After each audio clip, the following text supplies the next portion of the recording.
በስመ አብ ወወልድ ወመንፈስ ቅዱስ አሐዱ አምላክ። ሊቃውንተ ቤተክርስቲያን፣ ካህናት፣ አባቶች፣ ዲያቆናት፣ ወንድሞች፣ ምዕመናን ወምዕመናት፣ አባቶች፣ እናቶች፣ እህቶች፣ ወንድሞች እንዲሁም ሕፃናት ባሰባሰበን በአምላካችን በኢየሱስ ክርስቶስ ፍጹም ሰላም በእናታችን በንጽሕት ቅድስት ድንግል ማርያም ፍጹም ሰላም እንደምን አላችሁ? ፍጥረትን ሁሉ ፈጥሮ የሚያበላ የሚያጠጣ የድንግል ማርያም ልጅ ኢየሱስ ክርስቶስ የተመሰገነ ይሁን። አምላክን በድንግልና ጸንሳ በድንግልና የወለደችልን ዘላለማዊት ድንግል እመቤታችን የተመሰገነች ትሁን። ሊቀ መላእክት የመላእክት አለቃ ቅዱስ ሩፋኤል የተመሰገነ ይሁን። ቅዱሳን መላእክት፣ ቅዱሳን አበው፣ ቅዱሳን ነቢያት፣ ቅዱሳን ሐዋርያት፣ ቅዱሳን ጻድቃን፣ ቅዱሳን ሰማዕታት፣ ቅዱሳት አንስት የተከበሩ ሴቶች ሁሉ ሳይቀሩ እግዚአብሔር አምላክ ባከበራቸው መጠን የተመሰገኑ የሆኑ ለ10 ደቂቃ ከኔ ጋር አብረን እንቆያለን። ዛሬ ትምህርታችን ርዕስ የማደርገው በመጽሐፈ ምሳሌ በምዕራፍ 1 ከቁጥር 7 ቀዳሚሃ ለጥበብ ፈሪሃ እግዚአብሔር፣ የጥበብ መጀመሪያው እግዚአብሔርን መፍራት ነው።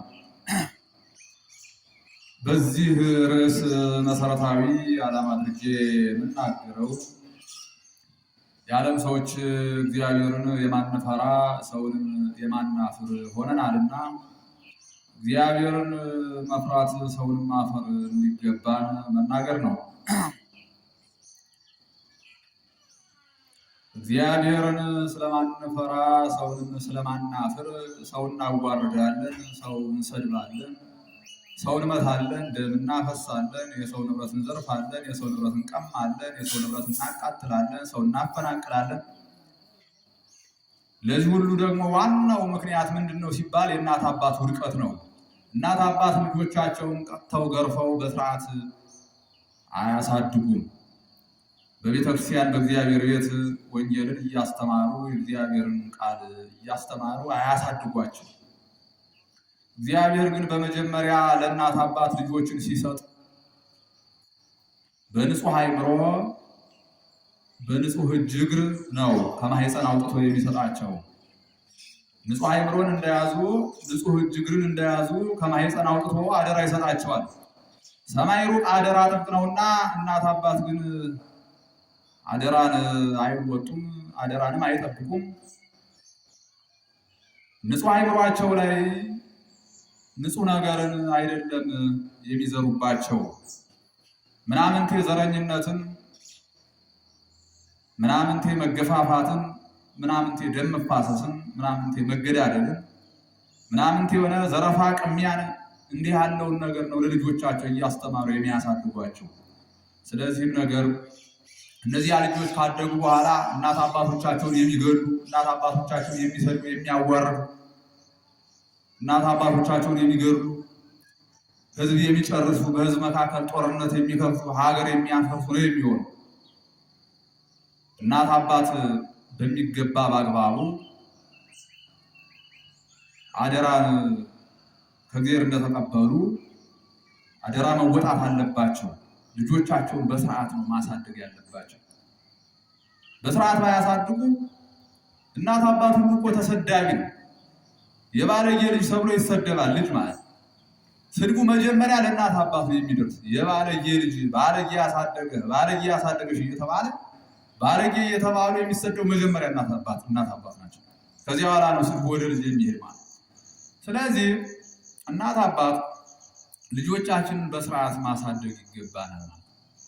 ያለበለዚያ ግን እጅግ በጣም አደገኛ ነው እና ዛሬ እናት አባት ልጆቻቸውን እረኛ እንደሌለው ከብት እያደረጓቸው ነው። እረኛ የሌለው ከብት የሰው እህል የሰው አዝመራ ይጨርሳል። በስርዓት ያላደጉ ልጆች የሰው ንብረት ያወድማሉ፣ የሰው ንብረት ያቃጥላሉ፣ ሕዝብን ያፈናቅላሉ። እንደዚህ የሚሆነው ዛሬ እናት አባት ልጆቻቸውን እረኛ የሌለው ከብት እያደረጉ ነው። እረኛ የሌለው ከብት አውሬ ይበላዋል፣ አውሬ ነው የሚበላቸው። ታዲያ ልጆቻቸውን ጠብቀው ስለማያሳድጉ ከሴት ልጆቻቸውን ጨምረው እናት አባቶቻቸው በሕግ ሳያጋቧቸው ንጽህናቸውን ድንግልናቸውን ለማንም አውሬ በጫካ ያስበላሉ። እንዲህ ያለ ሁኔታ እንዲህ ያለ ጉድ የመጣ እናት አባት ልጆቻቸውን ስለማይጠብቁ ነው። ልጆቻቸው የት እንደወደቁ የት እንደገቡ እንኳን አይቆጣጠሩም። የት ዋላችሁ የሚለውን ነገር የት ገቡ የት ወጡ ብለው ስለማይቆጣጠሯቸው ልጆቻቸው ሱሰኛ ይሆናሉ፣ ሰካራም ይሆናሉ፣ ጫት ቃሚ ይሆናሉ፣ ብዙ አይነት ጉዶች ይሆናሉ፣ ብዙ አይነት ርኩሰቶችን የሚሰሩ ይሆናሉ። ይህ ሁሉ ለምንድን ነው ሲባል እናት አባቶቻቸው ልጆቻቸውን በሚገባ ስለማይጠብቁ አውሬ ይበላቸዋል ማለት ነው። አውሬ መናፍቃን ይበሏቸዋል፣ ሃይማኖት ያስክዷቸዋል። አውሬ የክደት አካላት ያገኟቸዋል፣ ሃይማኖታቸውን ያስክዷቸዋል። ይህ ሁሉ ለምንድን ነው? እናት አባት ልጆቻቸውን በሚገባ አይጠብቁም። እረኛ እንደሌለው ከብት እያደረጓቸው ማለት ነው። ስለዚህ እናት አባት ልጆቻችሁን በአግባቡ ልትንከባከቡ፣ በአግባቡ ልትጠብቁ፣ በአግባቡ ቀጥታችሁ ልታሳድጉ ይገባል። ያለበለዚያ ግን ችግር ነው የሚሆን። የልጆችን ደም እግዚአብሔር ከእናንተ ይፈልጋል። እግዚአብሔር በአንድ ሰው ጥፋት እጅግ በጣም ያዝናል። ሰው የእግዚአብሔር ንብረት ነው። ሰው የተባሉ እግዚአብሔር ንብረት ናቸው። በአንድ ሰው ጥፋት በሰማይ ታላቅ ሐዘን ለቅሶ ይደረጋል። በሰማይ ታላቅ ሐዘን የሚደረግ በጻድቃን በሰማዕታት በቅዱሳን መላእክት ዘንድ ሐዘን ይሆናል። በአንድ ሰው ጥፋት ማለት እግዚአብሔር ይበሳጫል በአንድ ሰው መጥፋት።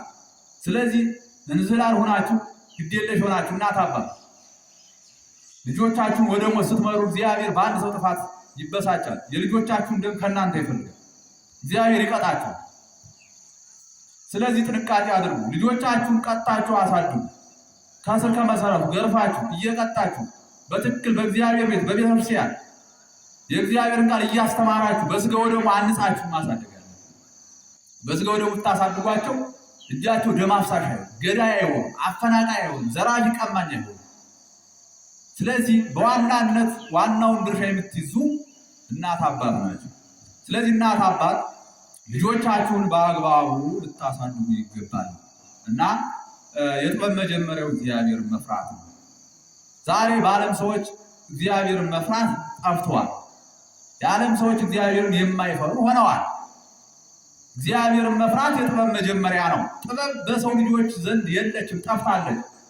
አይቴ ብሔራ ለጥበብ ዋይቴ ደወላ። የጥበብ ሀገሯ ወዴት ነው? ማደሪያዋስ ወዴት ነው? ከደመናትስ በላይ ወጥቶ ከደመናዎች በላይ ወጥቶ ያወረዳት ማን ነው? በሰው ዘንድ የለችም፣ በፍጹም በሰው ዘንድ የለችም። ጥበብሰ መድኃኒነ ኢየሱስ ክርስቶስ ውእቱ። ጥበብ መድኃኒታችን ኢየሱስ ክርስቶስ ነው። ጥበብ ሥጋ ወደሙ ነው። ይህ በሰዎች ዘንድ የለም። ዛሬ ሰዎች የማይቆርቡ ናቸው። ጥበብ በማድጋዋ ወይኗን ጨመረች፣ ፍሪዳዋንም አረደች። ስንፍና ትታችሁ ኑ መጠጤን ጠጡ፣ ኑ ምግቤን ተመገቡ አለች። ነገር ግን ለሰርጉ የተጋበዙ ሁሉ እምቢ አሉ። ጥበብ ክርስቶስ ኑ ስንፍናን ትታችሁ ቅዱስ ደሜን ጠጡ የዘላለም ሕይወት እንድታገኙ፣ ክቡር ሥጋዬን ብሉ የዘላለም ሕይወትን እንድታገኙ ብሎ ካህናትን ላከ። ካህናት ደግሞ እኛን ጠሩ። እኛ ግን ጭራሽ እምቢ ብለን ይዘን አረድናቸው፣ ይዘን ገደልናቸው። ካህናትን እኮ ተመልከቱ። ወደ ሰርጉም አንታደምም ብለን ጭራሽ ሕይወትን የሚሰጡ ካህናትን፣ የክርስቶስን ደም የሚያጠጡ ካህናት ለዘላለም ሕይወት የሚሆነው እመዲ በላይክሙ ሥጋው ለወልደ እጓለ እመሕያው ወኢሰተይክሙ ደግሞ አልብክሙ ሕይወተ ዘላለም። የሰው ልጅ ሥጋውን ካልበላችሁ ደሙን ካልጠጣችሁ የዘላለም ሕይወት የላችሁም ተብሏል። የክርስቶስን ሥጋና ደም ካልተቀበልን መዳን የለም። ይህን የክርስቶስን ሥጋና ደም የሚሰጡ የእግዚአብሔርን ተላላኪዎች የእግዚአብሔርን ካህናት እምቢ ብለን በእነርሱ ላይ እንደው አምፀን ካህናት የምንገል ሆነናል። የዓለም ሰዎች ይህ እጅግ በጣም እግዚአብሔርን የሚያበሳጨው ነገር ሆኗል። እግዚአብሔር ይበቀለናል በዚህ ደግሞ። እኛ ግን ወደ ሰርጉ ቤት የማንገኝ ሆነናል። የሰርጉ ቤት እናት ቤተክርስቲያን ወደ እርሷ ተገኝተን በእግዚአብሔር መንገድ የማንሄድ ሆነናል። ሥጋ ወደሙንም የማንቀበል ሆነናል። ልቅ ሆነናል። በእግዚአብሔር መንገድ የማንሄድ ሆነናል እና እናት አባት ልጆቻችሁን በሥርዓተ ቤተክርስቲያን አሳድጉ፣ በሥጋው ደግሞ አሳድጉ። ዛሬ እኮ እናት አባት እንኳን ወንድ ልጅ ሴት ልጅ እንኳን መቅጣት አቅቷቸዋል። ሴት ልጆቻችሁን እንኳን እኮ በሥርዓት ቀጣችሁ አታሳድጉ። ከዚህ የተነሳ ሴት ልጆቻችሁ ምንድን ነው የሆነው? ራቁትነትን ተለማምደው ገመናቸውን እያሳዩ የዓለም አይኖች እያመነዘሩባቸው የሚዲያ ምን ሆነዋል? የሚዲያ አራት ሆነዋል ማለት ነው። ይህ የሆነ ለምንድን ነው? ልጆቻችሁን ቀጣችሁ ስለማታሳድጉ እኮ ነው። የቀደሙ አባቶች እናቶች እንኳን ሴት ልጆች ሊያምፁባቸው ወይም ልጆቻቸው እንኳን ያምፁ ልጆቻቸውን በፍርሃት ስለሚያሳድጉ እንኳን ልጆቻቸው ሴት ልጆቻቸው የዓለም አይን ሊያመነዝርባቸው እንግዲህ እንኳን ወደ ቤት ሲመጣ ተቀጥተው ነውና ተቀጥተው ስላደጉ ሴት ልጆቻቸው ጓዳ ነው የሚገቡ። ፊታቸውን ለእንግዳ እንኳን አያሳዩ። በሚዳሩ ቀን እንኳን ተሸፋፍነው ነው። ሰርገኛ እንኳን አያያቸው። የሚታዩ ጎጆ ሲወጡ ነው። ተመልከቱ። ዛሬ ግን እኛ የአባቶቻችን የእናቶቻችን ስርዓት ትተናል። ጭራሽ ልጆቻችሁን እያባለጋችሁ ነው ያላችሁ ብዙ ሰዎች። አትቀጡ ልጆቻችሁን ልትቀጡ ይገባል። የሚዲያ ፍጆታ አታድርጓቸው እና ዛሬ በስርዓት ስለማያድጉ ሴት ልጆቻቸው እንኳን ምንድን ነው እየሆኑ ያሉ? አይን አውጣ አይናቸው ህዝብ የማይፈራ ሆነዋል። እንዲሁም አይናቸው ህዝብን በዝሙት የሚበላ ሆኗል። የዓለምን ህዝብ በዝሙት የሚበላ ሆኗል። እንዲህ ያለ ክፉ ነገር መጥቶብናል። ይህ የሆነ ከእናት አባት ውድቀት የተነሳ ከእናት አባት ድካም የተነሳ እናት አባት ልጆቻቸው ቀጥተው ስለማያሳድጉ እንዲህ ያለ አሳፋሪ ነገር መጥቶብናል። በእግዚአብሔር ላይ አምፀናል። እግዚአብሔርን ምን ታመጣለህ ብለናል። ግድ የለሾች ሆነናል። ይህ በጣም አሳዛኝ ክስተት ነው።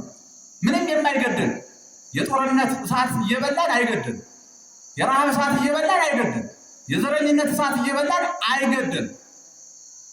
ተመልከቱ። ስንጠፋ አይገድምን ብለን እኮ ወደ እግዚአብሔር መጮህ አለብን። ጌታ ሐዋርያቱ ነው በጀልባ እየሄዱ ማዕበል ተነሳ። ጌታ ተኝቶ ነበር። ለምስጢር ነው። በኋላ እርሱ የሚተኛ አይደለም፣ ለምስጢር ነው። ማዕበል ሲነሳ ስንጠፋ አይገድምን ብለው ጮሁ። ተነስቶ ግን ጌታ ማዕበሉን ጸጥ አደረገ። ዛሬ እኛ ዓለም ሰዎች ገዢዎችም ተገዢዎችም ሳንቀር ስንጠፋ አይገድምን ብለን ወደ እግዚአብሔር ብንጮህ እግዚአብሔር የጦርነቱን ማዕበል ጸጥ ያደርገዋል። የረሃቡን ማዕበል ጸጥ ያደርገዋል። የዘረኝነቱን ማዕበል ጸጥ ያደርገዋል። ደም የመፋሰሱን ማዕበል የመገዳደሉን ማዕበል ጸጥ ያደርገዋል። በእኛ ጉልበት ምናመጣው ነገር የለም። በምን በእግዚአብሔር ኃይል ብቻ ነው ሁሉን ነገር ድል ማድረግ የምንችል። አጋንንት ረቂቃን ናቸው።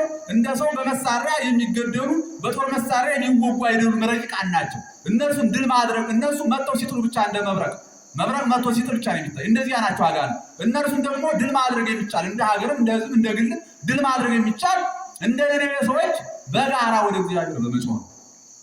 የነነዌ ሰዎች እኮ ገዥም ተገዥም ሳይቀር ሁሉም ወደ እግዚአብሔር ስንጠፋ አይገድምን ብለው ንስሐ ገቡ፣ ጮሁ፣ አለቀሱ። የተሰነዘረው ሊያጠፋቸው የመጣው እሳት ይገርማቸዋል። እንደ ገሞራ ሰዎች ሊያቀልጣቸው ነበር። በኖህ ዘመን እንደ ጠፉት ሰዎች ሊያጠፋቸው ነው የመጣው። እንደ ገሞራ ሰዎች ሊበላቸው ነበር የመጣው እሳት። ግን ሁሉ በንስሐ በመጮኻቸው የመጣው እሳት ታላላቁን ዛፍ የከተማዎችን የሀገራቸውን ታላላቅ ዛፍ ጫፍጫፉን በልቶ ተመለሰ። ገዢዎችም ተገዢዎችም በጋራ ወደ እግዚአብሔር እኮ ነው ከዙፋናቸው ወርዶ አልቅሰው ንስሐ ገቡ። እንዲህ ከሆነ ገዢዎች ስልጣናችሁ ይቀጥላል። ስልጣናችሁ ተጠበቀ ይሆናል። ወንበራችሁ ተጠበቀ ይሆናል። አለበለዚያ ትገለበጣላችሁ። ለእግዚአብሔር እሺ በሉ። ለእግዚአብሔር እሺ ስትሉ ለእግዚአብሔር እሺ ስትሉ ለሕዝብ እሺ ብላችኋል።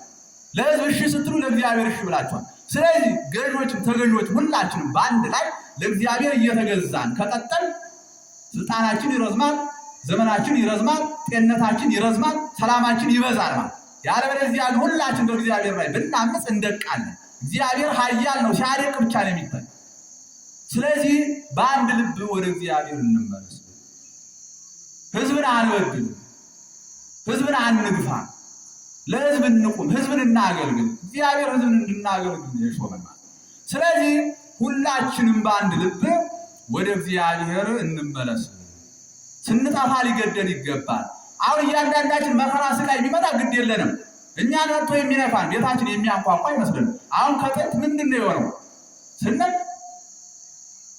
በውጭ ዓለም የምንሰማውን ጉድ በጆሮ ነበር። በጆሮ እንሰማለን፣ ምን እንላለን? ወደኛ ይመጣል መሰለንም ወደ ሀገራችን ኢትዮጵያ ገብ ከዚያ ወደ ወረዳችን፣ ወደ ቀበሌያችን፣ ወደ ሰፈራችን እያለ ወደ ግል ቤታችን፣ ወደ ህይወታችን መጣ። የሚመጣው መከራ የማያገኘን መስሎን ዝም አንበል። ሁላችንም በጋራ እንጩ። የምንሰማውን በዚያው አስቀረው ብቻ አይደለም በዓለም አጥፋልን ነው መባል የሚገባ። ስለዚህ ሁላችንም እግዚአብሔር ልንፈራ ይገባል። በእግዚአብሔር መንገድ ልንሄድ ይገባል። በእግዚአብሔር ላይ ካመጽ እሳት ይበላናል፣ መቅሰፍት ይበላናል። እሺ ብትሉ የምድርን በረከት ትበላላችሁ፣ እምቢ ብትሉ ሰይፍ ይበላችኋል ተብሏል። የጦርነት ሰይፍ፣ የረሃብ ሰይፍ፣ የዘረኝነት ሰይፍ እየበላን ያለው ከእግዚአብሔር መንገድ ስለወጣን ነው። እሳት በላይ ላይ አማጺያን በአመፀኞች ላይ የሚባላ እሳት ማን ነው? እግዚአብሔር ነው። በአመፀኞች ላይ የሚባላ እሳት ማን ነው ስንል እግዚአብሔር ነው። የጦርነት እሳት ሆኖ የሚበላ የእግዚአብሔር ክንድ ነው። የረሃብ እሳት ሆኖ የሚበላ የእግዚአብሔር ክንድ ነው። ለምን? በእግዚአብሔር መንገድ አንሄድ ስንል ሲኦል ሆኖ የሚበላ የእግዚአብሔር ክንድ እኮ ነው። ገሃነም ሆኖ የሚበላ እኮ የእግዚአብሔር ክንድ እኮ ነው። በእግዚአብሔር መንገድ አንሄድ ስንል አመፀኛ ስንሆን፣ ሰላም ሆኖ ደግሞ ደስታ የሚሰጥ የእግዚአብሔር ክንድ ነው። በእግዚአብሔር መንገድ ስንሄድ፣ በእግዚአብሔር መንገድ ስንሄድ ገነት ሆኖ ሕይወት የሚሆነን የእግዚአብሔር ክንድ ነው። መንግስተ ሰማያት ሆኖ የዘላለም ሕይወት የሚሆነን የእግዚአብሔር ክንድ እኮ ነው። በእግዚአብሔር መንገድ ስንሄድ። ስለዚህ በእግዚአብሔር ላይ አምፀናል ያለን ሰዎች እንመለስ። እምቢ በማለት እየሞትን እያለቅን ነው ያለን። ስለዚህ ደግሞ የመጣብን መቅሰፍት እግዚአብሔር እንዲያነሳልን በሰላም እንድንኖር በእግዚአብሔር መንገድ እንሂድ። በጋራ ወደ እግዚአብሔር እንጮህ። የጥበብ መጀመሪያው እግዚአብሔርን መፍራት ነው። የጥበብ መጀመሪያው ማለት ነው። የእውቀት መጀመሪያው፣ የስልጣኔ መጀመሪያው እግዚአብሔርን መፍራት ነው። ከዚህ ውጭ ያለው ነገር ግን ስልጣኔው መሰይጠን ነው። እውቀቱ ድንቁርና ነው። የዓለም ጥበብ በሙሉ ድንቁርናና ኃጢአት ብቻ ነው። ግን ትክክለኛው ጥበብ ግን እግዚአብሔር መፍራት ነውና የጥበብ መጀመሪያው እግዚአብሔር መፍራት ነው። እግዚአብሔርን በመፍራት እንኑር፣ እንድንጠቀም፣ በስጋም በነፍስም እንድንጠቀም እግዚአብሔርን በመፍራት እንኑር ነው። ሰዓት የለም። ወስብሐት ለእግዚአብሔር።